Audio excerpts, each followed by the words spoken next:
What's up, everybody? This is Emmanuel, live at South by Southwest EDU, where Philly goes to college. And I'm here speaking with Ana Homayoun. Thanks for having me. No problem. Ana, why don't you introduce yourself, let everybody know what you do, your name, your title, and also the name of the session that you're hosting. So I'm Ana Homayoun. I am the author of 4 books, most recently Erasing the Finish Line, The New Blueprint for Success Beyond Grades and College Admission. I have worked with students for over 25 years, specifically on helping with executive functioning skills and the college application process. And my goal is to help every kid navigate this in a way that helps them develop their own blueprint. And I'm excited to be at South by Southwest EDU and excited to be part of the conversation on Wednesday around supporting healthy student achievement. So I hope people can join us. It's at 2:30 on Wednesday, and take a look online. Yeah, definitely check that out. Let's talk about South by Southwest EDU real quick. Sure. So, what brought you here, and just what have you enjoyed so far as you've been here? Well, I always learn something new and I always meet great people. So this is my 3rd year at South by Southwest EDU. And there's all that spontaneity and conversation and you meet people live, and we went to a great session on navigating and guidance in the age of AI. So how is that helping that college admissions process, particularly for first-gen low-income students? And it gave us a lot to think about, a lot to talk about. How do we help students with that human touch and also benefit from some of the things that can be automated or provide extra information to guide people on their paths. Right. And just touched on something, first generation. I am a first generation student. My parents are from Nigeria. And I definitely understand what that looks and feels like. And I know you're first generation as well. Can you talk to us a little bit about your journey as a first generation into college and everything like that? And then we could tie it into your book. Yeah. So my parents immigrated here in the 1970s, and my whole understanding of going to college was limited in the fact of like the cultural understanding of, it was kind of like an invisible handbook that you get to college and some people know what activities to do, some people know what classes to take, and you're kind of feeling as though you're 2 steps behind. And then sometimes I over-adjusted by taking classes that honestly weren't a great fit for me and kind of figuring that piece out. And so a lot of the work I do around academic advising is helping every student figure out, how do they carve out their own pathway for success, regardless of what the noise is saying, especially when your parents are immigrants and social and economic mobility is part of your story as it is for mine. You feel like you're never doing enough and you always feel like there's something you don't know in the back of the corner. And really being grounded and feeling a sense of acceptance and understanding of your gifts, your strengths, all the things you have to navigate, all the different perspectives that you bring actually helps build your confidence. And that's my goal with all students, and particularly those who have navigated some tougher journeys. Let's talk about that confidence piece that you spoke about. Understanding so many things you mentioned. And first of all, we're gonna let you plug the book. I keep mentioning the book. I'm talking from. I'm speaking from the book, Erasing the Finish Line, right? Yes, so my latest book, Erasing the Finish Line, The New Blueprint for Success Beyond Grades and College Admission. It came out at a time where test optional was a thing, testing optional. But the whole goal is for every person to understand that there's multiple pathways to success. There's multiple ways to go to college. And we as adults need to support every young adult being a savvy consumer and knowing that there's multiple ways they can thrive, not just one. Yeah. So speaking about the multiple ways that students can strive and get to school and not just one, this is something you broke down in your book. You said, you talked about the acceptance rates in Ivy League colleges, the competitive nature of things in higher education. Can we unpack that a little bit? Because we all know that there's different ways to get into, just many ways to skin a cat, but there's definitely many ways to get into college, and it doesn't just have to be Ivy League. Absolutely. And I want every student to know not only are there multiple ways to get into college, but you also want to realize that instead of just being worried about where is going to accept me, I want every student and every parent to reframe that conversation and say, I am a savvy consumer. Where are the places that I can thrive? What are the schools that will provide me with the resources so I can have teachers that care about me? I can be involved in a project over multiple semesters. I can have an internship. I can have that work experience so that I can feel like I am building my skill set and I'm figuring out what's important to me in life, right? And that can happen in multiple places. And I think what gets lost in this conversation is people often, I mean, and I had this experience as a child of immigrants, right? They don't have, they have limited knowledge. They weren't on a ton of college campuses. So you're just like, you look at somebody's rankings and you're saying, okay, this must be good, right? And what I want people to step back and say, where are the places that I can thrive? What are the things that I need and I want in my situation? And wow, there's multiple different campuses that offer that. Right. So what's your parents, parent today watching this who's like, okay, I'm gonna take my kid on a bunch of college tours. What are some things, if you think of like maybe 3 or 4 things that they should like look for Right, when they're going on college when tours? they're going on those college tours. Great question. I think the first thing is you should take the official tour, because oftentimes you'll see things on the official tour that you might not see otherwise. So a lot of people are nervous to get on that tour. And I say sign up, because you can ask a question and you can, get into rooms or buildings that you might not see otherwise. The next is really to go into the student center and talk to a random person, like a man on the street, a woman on the street, person on the street. And the reason you want to ask the person, what do you love about this college? What do you wish you knew before you got to this college? And what would you change about this college or this college experience? And what that does is it gives somebody an open-ended chance to go beyond the do you love it, right? So you want to go beyond do you love it? And then the last thing this actually doesn't have to happen on campus, but I think you should check out the student newspaper. What's the vibe of the campus? What's getting reported on? What is the stories and the conversations that are having, right? You can also look online on social media, but I think that student newspapers are just such an undervalued resource of the vibe. That's true. And so those are the 3 that I would probably do in terms of taking a tour. And it's always good if you're from a community, ask around, is there a student from your community that goes to that school? They have a cultural knowledge that they're bringing to this college that not every student there might have, that might reflect things that are important to you. Right, makes sense. When you were talking about the college tourism, I remember one thing you said, like how your dad bought out the whole entire store at Duke. Oh, right. And was buying his father. Yeah, my frugal immigrant father, who has never spent that much money ever since, was so excited I got into Duke. It's the opening story in the book, that he literally bought out everything. I mean, we still have, I've graduated like 25 years ago. He still has the scarf, the hat, the keychain. I mean, he brought that out the other day. So it's like parents get really excited about this, and you want to support parents in this journey too. So for a lot of them, it brings up new things for them, new experiences, bringing your kid to college for the first time.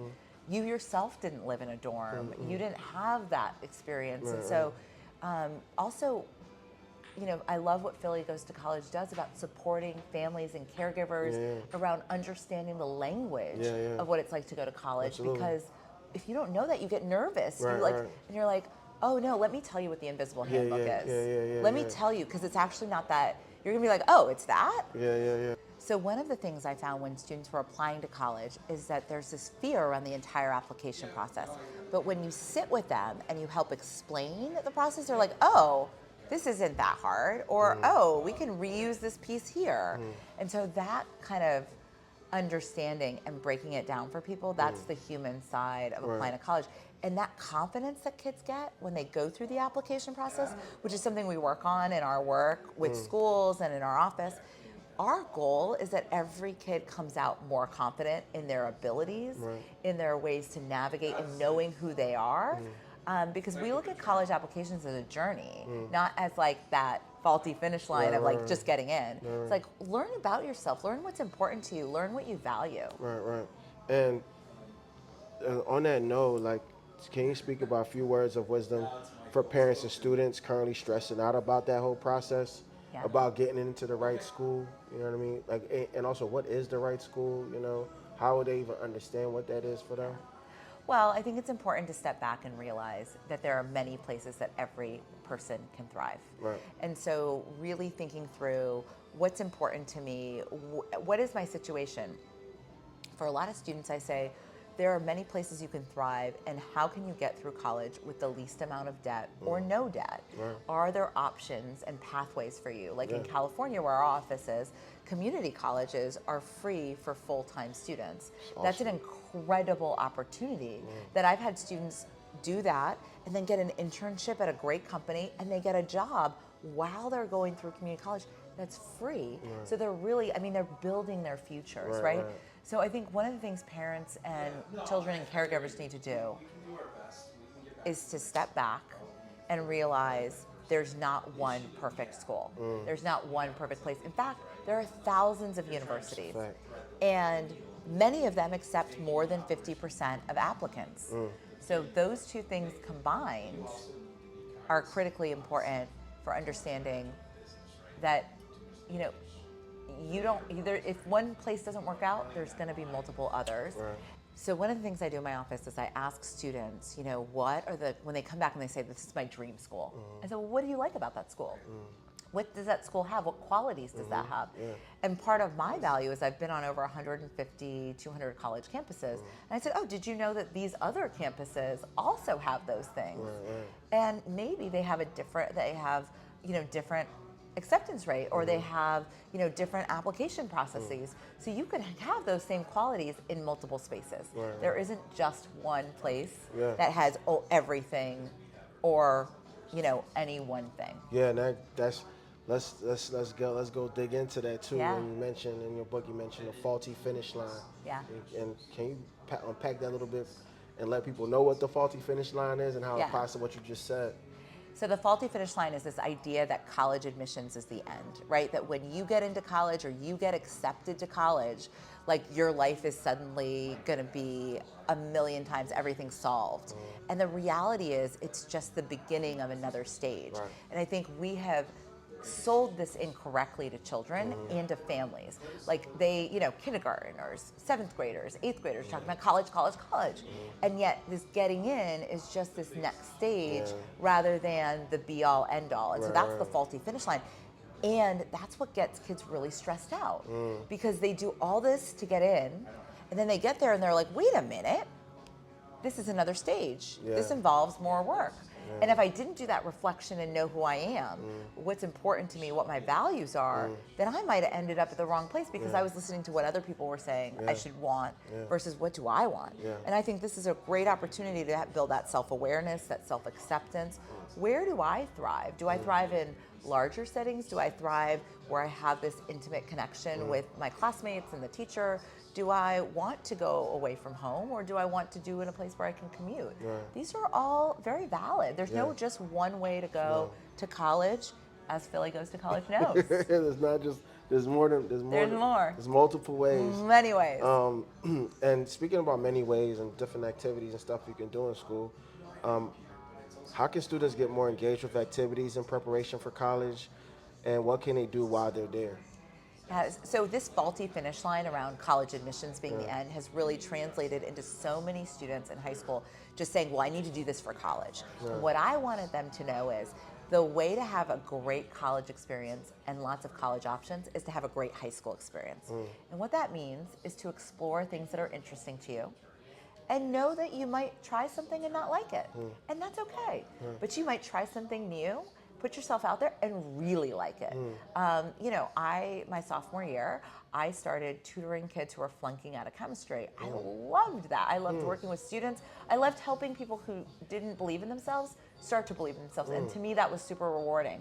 Well, that tied into later on, I get a master's in counseling and I'm an academic advisor and I'm developing these things with that same idea, helping students start to believe in themselves and believe in developing all the underlying skills around executive functioning skills that are key to long-term success that we often overlook. Right, and so when we're thinking about executive functions, that you brought that up, let's talk about executive function what it is. Yep. That's like a new. Yeah. That might be a new word It's for a some lot people. of new word. It's a really academic term that I'll break So down. we'll start one with what is executive function, and then the second part is going to be, okay, who can support students and families navigate that? Like who can Yeah. we identify Right. that can really help us Right. navigate executive function? So executive functioning is really a academic term that talks about all of the tasks that you need to do that require focus or concentration or steps. So we break it down, and I break it down in the book. In my office, we break it down into organizing, planning, prioritizing, starting and completing tasks, and being adaptable when things don't go as planned. We talk about organizing, planning, prioritizing. Are you able to figure out what you need to get done, what's urgent, what's important, and what's optional, right? And so a lot of times, especially when we have so much information coming to us at once, and that's what the college application is. A lot of schools, a lot of process, a lot of to-dos. We end up in what I call analysis paralysis. Yes. We have so much coming at us, we don't know where to start. We get super nervous, and then we get into the shame spiral of like, oh my God, I didn't get this done, and now I'm not gonna do it, and now I'm gonna avoid it, and now I'm gonna hide, and I'm not gonna talk about it. And so what we wanna do is break it down for students and for families that having the time, structure, and support. And this is what we underestimate, that every child, especially teenagers, where their prefrontal cortex, which is the part of the brain that deals with executive functions, we know it isn't fully formed till people are in their 20s. We know it's impacted by stress, trauma, and lack of sleep. So if you don't get sleep or you're going through a stressful situation, your ability to organize, plan, prioritize, get stuff done is impacted. How many of us just know that, like inherently? Like you don't need to be an academic to understand that, right? You're stressed out, stuff doesn't get done. And so what we want to do with students is lower what I call in the book, and I talk about the activation energy. So it's a scientific term, but it's like the energy that it requires to get started. And how can we do that? So one of the ways is adults, and particularly caregivers, right, that may not be familiar with the college application process, you can sit next to your student while they work on their applications. That doesn't require you to know much about the process, right? But you can sit there and say, hey, you know what, I'm gonna work on my work, and we're gonna set aside this time on Saturday or Sunday, we're gonna go to the public library, we're gonna do this.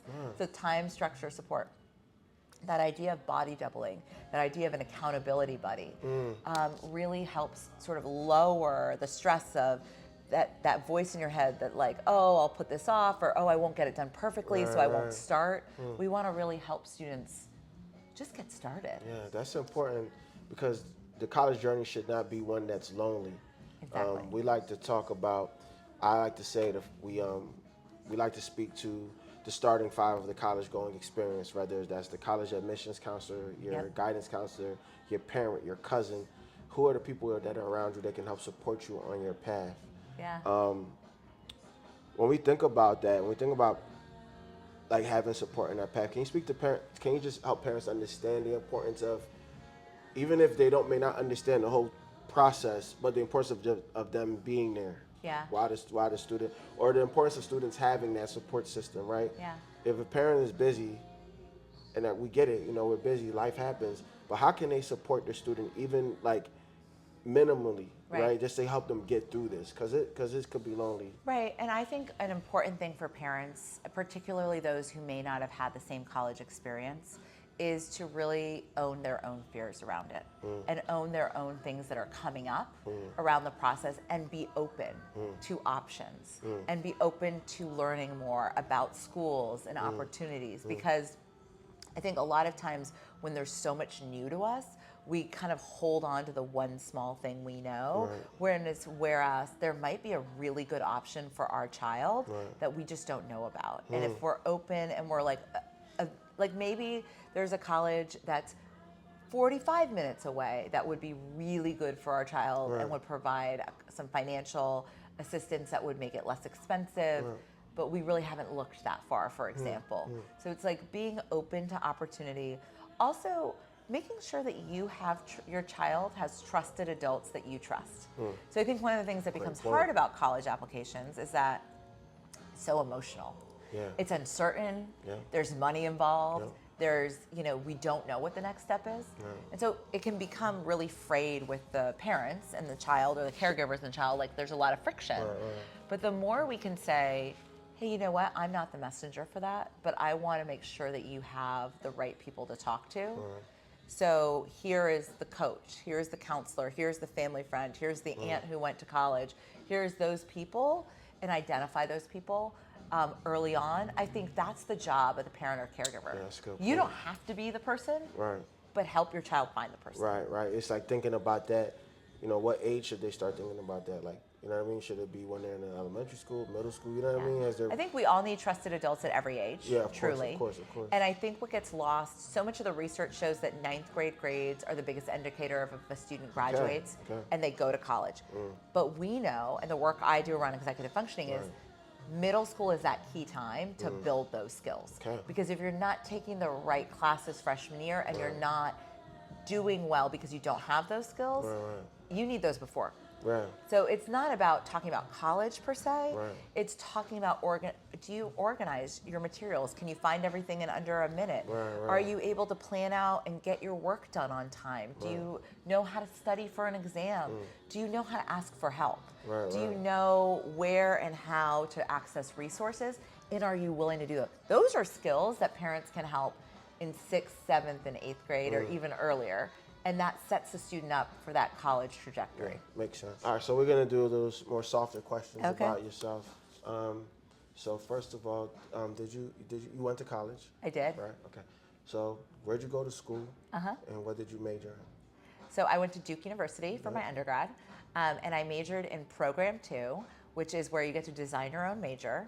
And I designed mine in international health policy. Wow, that's dope. And I loved my experience. And then I got my master's degree in counseling at University of San Francisco, and my pupil personnel services, so similar to a public school counselor in California. Gotcha. Yeah. So I think you alluded to earlier. I knew what school you went to because I read the book, but we gotta do it. It's in the first chapter. Yeah. You can't miss it. We gotta do it for I read the first chapter. We gotta do it for the content. But